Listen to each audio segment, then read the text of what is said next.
प्रणाम आत्मवंदन unique recce पाथमध्ये तुम्हा सर्वांचे खूप खूप स्वागत आहे. आज आहे एकादशी, आमलकी एकादशी. हिचे आध्यात्मिक रहस्य आणि कथा श्रवण करणार आहोत. त्याद्वारे आपल्या आधी ऊर्जांचे जागरण करणार आहोत आणि या कथेच्या श्रवणाने आपल्या मनोकामना देखील पूर्ण होतात. चला तर मग सुरू करूया कथा श्रवणाला. तत्पूर्वी गुरुर ब्रह्मा गुरुर्विष्णू गुरुर्देव महेश्वरा गुरुर साक्षात परब्रह्म तस्मै श्री सद्गुरुवे नमः. माझे माता पिता गुरु सद्गुरु सर्व देवी देवता साधू संत ऋषींनी नवग्रहादी देवता नक्षत्र देवता तसेच विश्वातील सर्व रेकीचे गुरु आणि साधक यांच्या चरणी कोटी कोटी आत्मवंदन.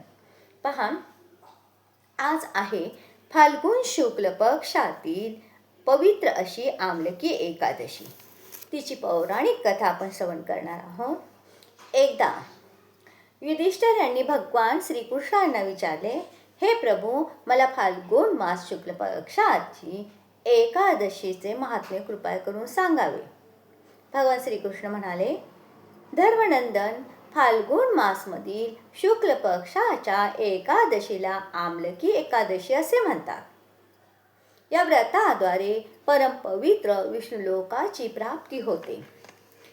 राजा मदांधानी विशिष्ट मुनी यांना पूर्वीच्या काळी एक राजा होता, त्याचे नाव होते मदांता. त्यांनी वशिष्ठ मुनी यांना हा प्रश्न विचारला होता. त्यावर वशिष्ठ मुनींनी पुढील कथा सांगितली. विष्णूंनी थुंकल्यानंतर त्यांच्या मुखातून चंद्रासारखी कांतिमान अशा एक बिंदू प्रकट झाला आणि तो पृथ्वीवर पडला. त्यामधून आवळा वृक्षाचे उत्पन्न झाला. हा वृक्ष सर्व वृक्षांचा आदिभूत आदिमूळ मानला जातो. त्यावेळी प्रजेची सृष्टी करण्यासाठी भगवानांनी ब्रह्मदेवाची उत्पत्ती केली. ब्रह्मदेवांनी देवता, दानव, मानव, वानर, यक्ष, राक्षस, नाग तसेच निर्मळ अंतःकरण असलेल्या महर्षींची निर्मिती केली. त्यापैकी देवता आणि ऋषी त्या स्थळी आले जिथे भगवान प्रिय असा आमलक म्हणजे आवळ्याचा वृक्ष होता, तिथे आले. महाभाग त्या वृक्षाला पाहून देवतांना फार आश्चर्य वाटले, कारण या वृक्षाबद्दल त्यांना काहीही माहीत नव्हते. त्यांना असे विस्मित पाहून आकाशवाणी झाली, हे महर्षींनो, हा सर्वश्रेष्ठ आमलक वृक्ष आहे, जो भगवान विष्णूंना अत्यंत प्रिय आहे. त्याच्या केवळ स्मरणाने गोदानाचे फळ मिळते. स्पर्श केल्याने त्याच्या दुप्पट फल प्राप्त होते आणि भक्षण म्हणजे ग्रहण केल्याने, आवळ्याचे आज ग्रहण केल्यामुळे तिप्पट पुण्य मिळते. हा सर्व पापांचा नाश करणारा वैष्णव वृक्ष आहे. आवळा वृक्षाच्या मुळाशी भगवान विष्णू वास करतात. त्याच्यावर ब्रह्मदेव आहेत. खोडात परमेश्वर भगवान रुद्र आहेत. शाखांमध्ये मुनिगण, उपशाखांमध्ये देवता, पानांमध्ये वसु, फुलांमध्ये मरुदगण आणि फळामध्ये सर्व प्रजापती वास करतात. आवळा हा वृक्ष सर्व देवतांचे स्वरूप असलेला वृक्ष आहे. विशेषतः विष्णू भक्त पुरुषांसाठी तो परमपूजनीय आहे. म्हणून मनपूर्वक आवळ्याचे सेवन करावे. तेव्हा ऋषी म्हणाले, आपण कोण आहात? देवता आहात की आणखी अन्य कोणी आहात? आम्हाला स्पष्ट सांगावे. पुन्हा आकाशवाणी झाली, जो संपूर्ण सृष्टीचा कर्ता आणि संपूर्ण भूतांचा द्रष्टा आहे, ज्यांना विद्वान पुरुषे मोठ्या कठीणतेने पाहू शकता, तो सनातन विष्णू मीच आहे. देवादिदेव भगवान विष्णूंचे हे वचन ऐकून ऋषीगण त्यांची स्तुती करू लागले.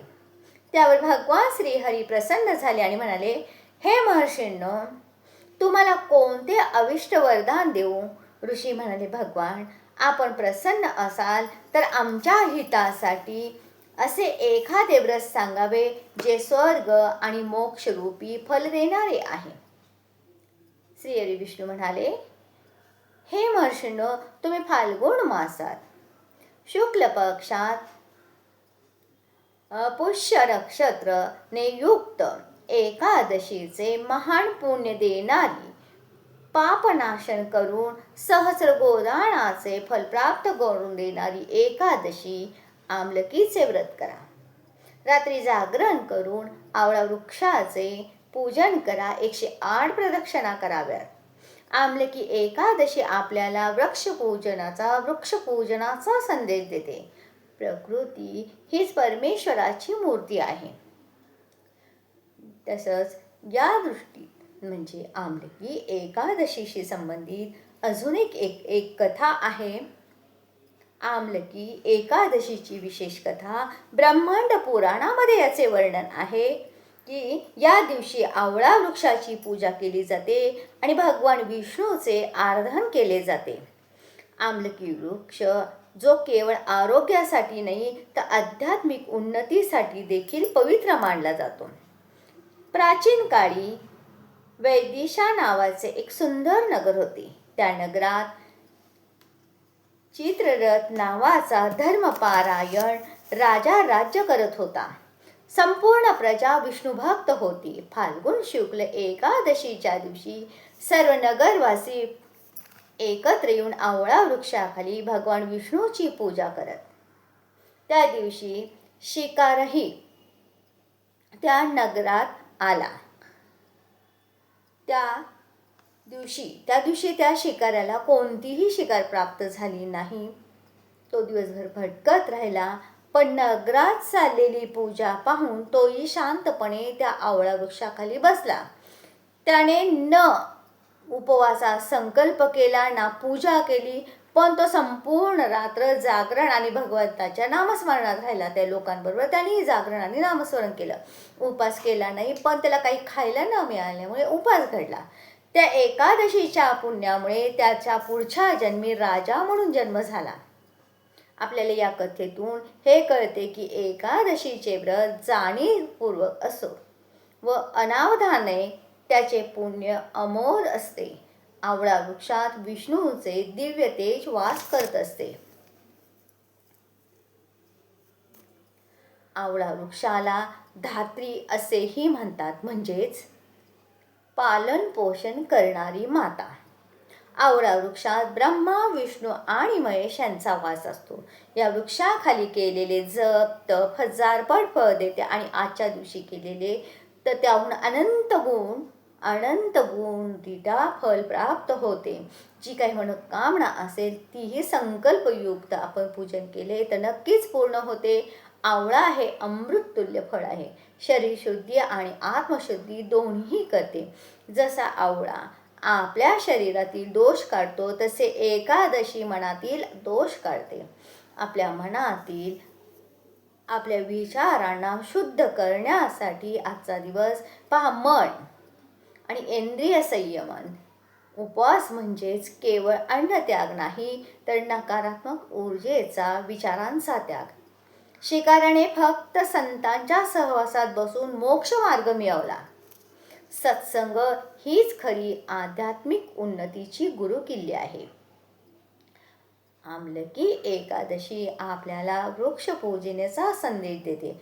प्रकृती हीच परमेश्वराची मूर्ती आहे आणि नामस्मरण केवळ आजच्या दिवशी. आपण नेहमीच उपासना साधना करतोच, पण आज या आमलकी एकादशीच्या निमित्ताने आपण जी साधना उपासना करतो त्याबरोबर ओम नमो भगवते वासुदेवाय या मंत्राचा शक्य तितका जप दिवसभर करावा.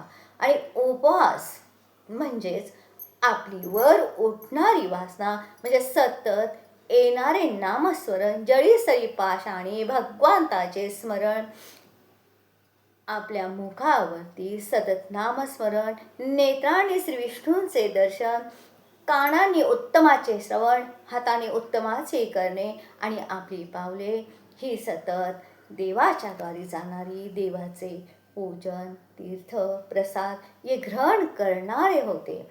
अशा या आमलकी एकादशीच्या वैशिष्ट्यामुळे आजचा हा दिवस अतिशय पवित्र तर आहे, पण या दिवशी ऊर्जा ही सक्रिय झालेल्या असतात. त्यामुळे आपण जी ध्यान साधना करतो त्या ध्यान साधनेद्वारे आपल्यातील सप्तचक्र जागृत होण्यास मदत होते.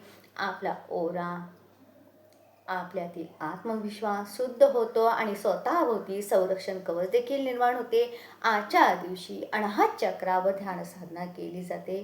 पुन्हा भेटूया ध्यान साधनेच्या व्हिडिओ. तोपर्यंत जय जय रघुवीर समर्थ, जय सद्गुरू.